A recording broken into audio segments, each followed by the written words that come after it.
The next function we're going to look at taking the derivative and integral of is e to the x, which of course is the inverse of the natural log of x, which is why we're leading into this one. This is probably the easiest function that you can derive or integrate because it's self-repeating. The derivative of e to the x is e to the x. So if we put a u in there, the derivative of e to the u is e to the u times the derivative of u. Okay, I mean, it doesn't get easier than that. So here's an example.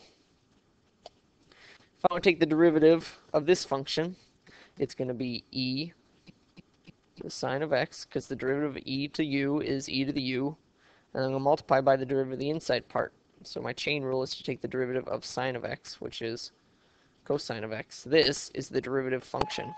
So this is y prime. So here's some things we can do with this.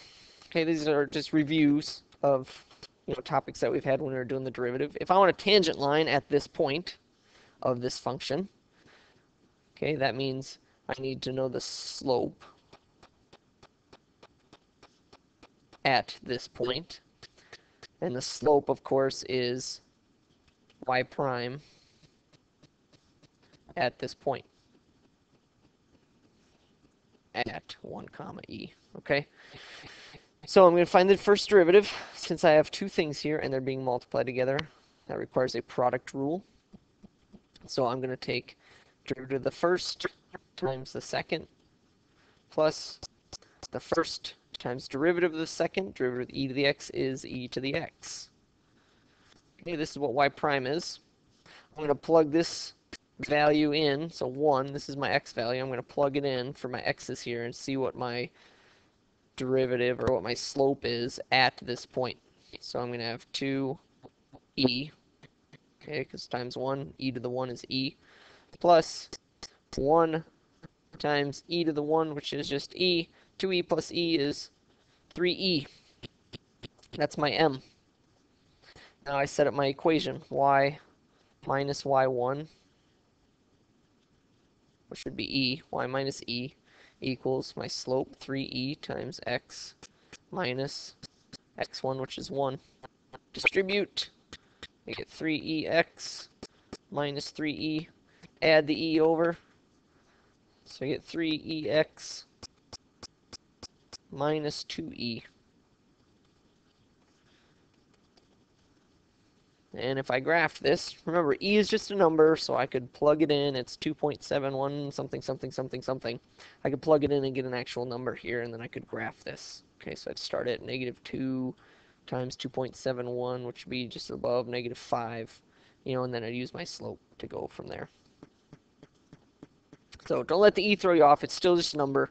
You treat it like a number. It just happens to have this very special quality that when we take the derivative of it, we get itself. Okay, and we're going to eventually take the derivative of exponential functions that have different bases, like 2 to the x, and this is not going to be, okay, the derivative of this is not 2 to the x, so that's what makes e pretty unique.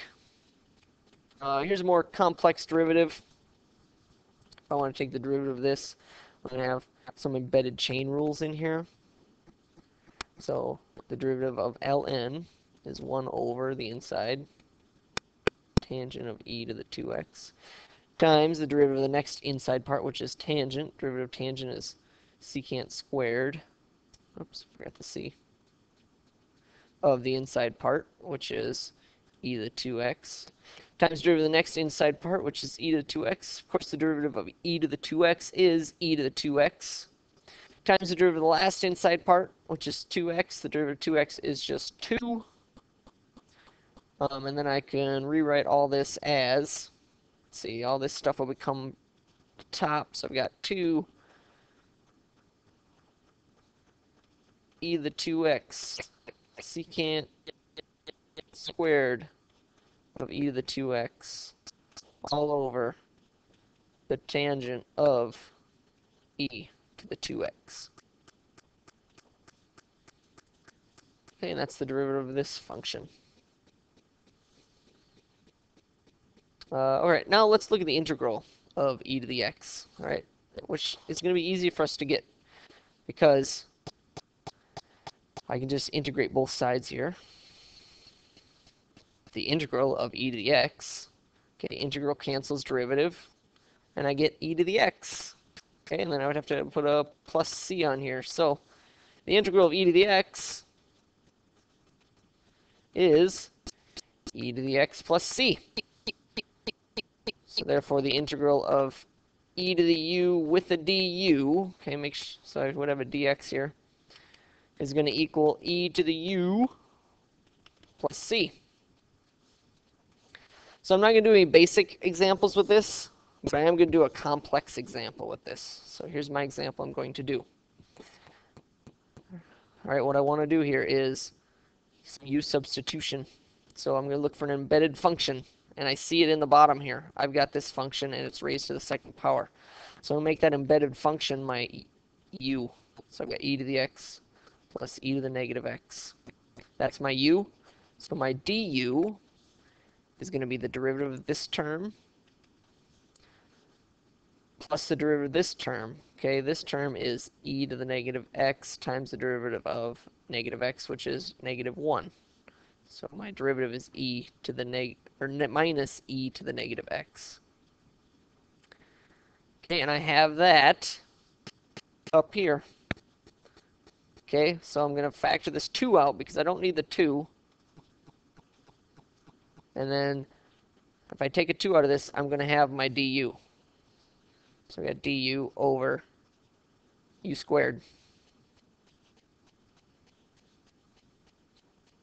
Okay, so to integrate this, I'm going to bring this u up. So we've got 2 integral of u to the negative 2 du. Now I integrate, raise the power by 1, drop the reciprocal, plus c. I've got the 2 out front, so I have 2 there. Now I'll do my substituting back in. So I have negative 2 e to the x plus e to the negative x to the negative 1 plus c, which could be rewritten as 2 over e to the x plus e to the negative x plus c. Okay, so I really didn't have to integrate the e to the x part. Okay, so just because you see e to the x, don't let it throw you off. I'm still using the old rules. I'll throw in an easy one here. Let's say we're integrating e to the 2x dx. All right. Well, what I've really got here is u is going to be my 2x. Du is 2. So I've got e to the u, and I've got half of my